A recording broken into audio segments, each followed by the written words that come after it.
आस्थेच्या महापुरी रिघताते. जे कुंभमेळ्याला चालले ते कशासाठी चालले? स्नानासाठी चालले, दर्शनासाठी चालले. हे सध्याचा काळ मोठा विचित्र आहे जोशी बाबा. तुम्ही मीडियामध्येही पहा, कुंभमेळा कशासाठी होता माहित आहे का?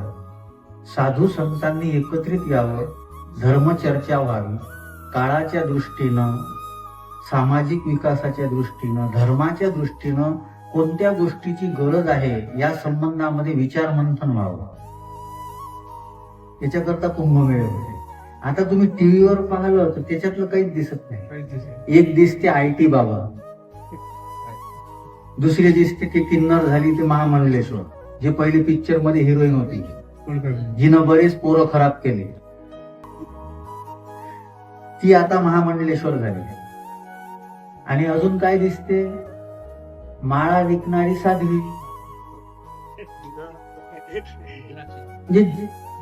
जे लोक कुंभमेळ्याकडे पाहतात आणि आज बातमीचं स्तोत्र काय? मीडिया.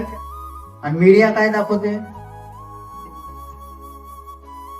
आणि आपण त्याच्या समोर बसून आहोत का तिथं गंगेचं स्नान हे तर आहेच, पण ज्याच्या डोक्यावर गंगा आहे, ज्याच्या डोक्यावर गंगा आहे त्याच्या समोर आपण आहोत. आणि तिथून जी गंगा निघते आणि त्या गंगेमध्ये जे स्नान होते ना, ते खरं स्नान आहे आजच्या काळानं. मी त्याला विरोध करतो अशातला हे नाही बरं, पण ज्ञानोबारायांची ओवी लावून घ्या. जे ज्ञान गंगे न्याहले.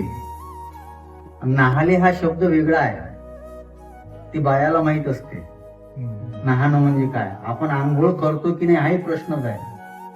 बरेच पोरं खरकटेच राहतात, जाऊ द्या म्हणते आज सुट्टी देऊ. नाहणं हा वेगळा शब्द आहे.